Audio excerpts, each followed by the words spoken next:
is a 1979 film directed by Ridley Scott, produced by Gordon Carroll, David Giler, Walter Hill, Ivor Powell, and Ronald Shusett.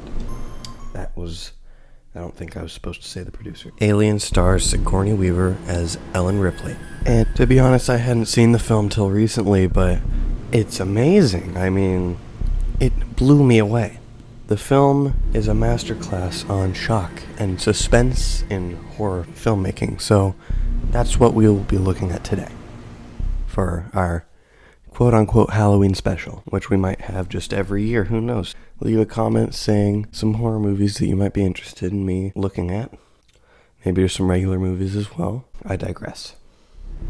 Now first we should define shock versus suspense, and I think that if you are anybody who is interested in film, you've probably heard this quote by Alfred Hitchcock.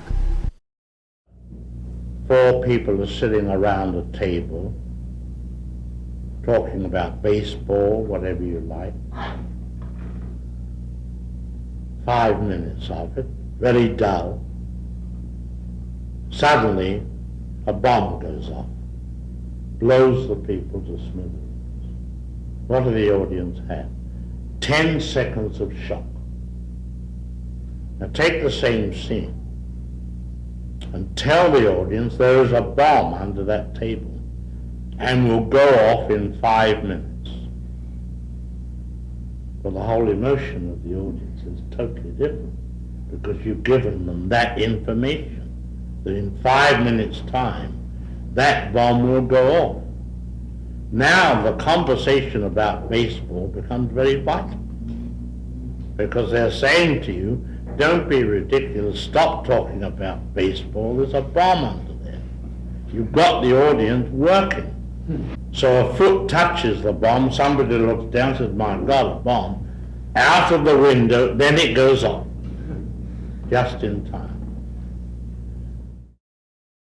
As he said there, a bomb under the table is much more impactful when we as the audience know that there's a bomb under the table. So the movie uses suspense multiple times, but it's not afraid to get dirty and, mix it up, give us a little shock factor so that we're always on our toes. The audience knows it's a horror film, so right off the bat there's some sort of suspense, because they know that something's going to happen. But thanks to clever marketing, none of the audience members know what the alien looks like. Except for maybe people of the modern day, because Alien's a cult phenomenon, everybody knows what the alien looks like, to some degree. The first example of suspense in Alien is when Kane is on an alien spacecraft and gets attacked by a facehugger. This is suspenseful because the scene choreographs to the audience that Kane is not safe in the nursery. Leading up to this scene, the crew is made to look powerless by showing shots with them being extremely small. The crew is even played by children in some shots to make them look smaller. When Kane leans down in front of the egg, we all know that something's going to jump out at him, because that's how horror movies work. The second example of suspense in Alien is Brett looking for Jonesy on the ship. It builds suspense with the music and by revealing the alien to us before it reveals the alien to Brett.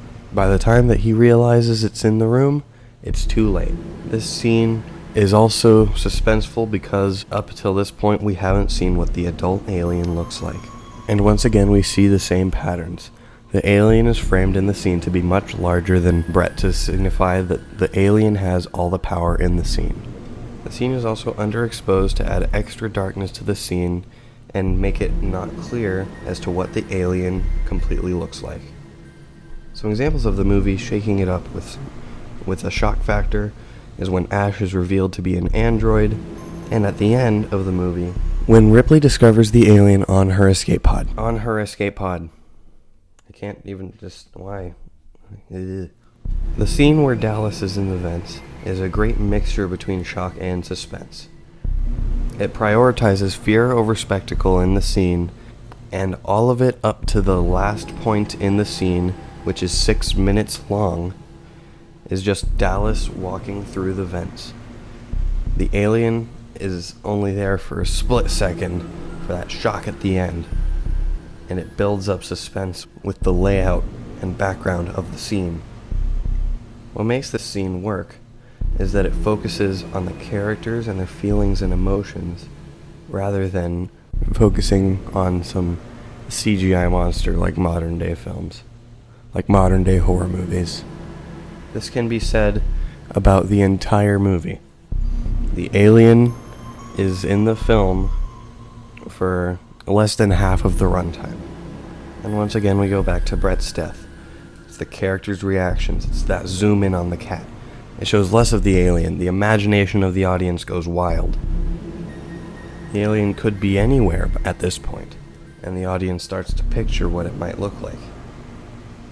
And that is what is so genius about this movie. What also makes this movie so great is that it doesn't really use CGI, because CGI looked not very good at the time. So most of the things that you see are in camera, giving it a timeless quality. You could also say the same about aliens, but we don't have time to talk about aliens today. So if you are interested in me talking about anything alien related, such as theories and concepts for how Alien 5 could have gone, then please leave a comment.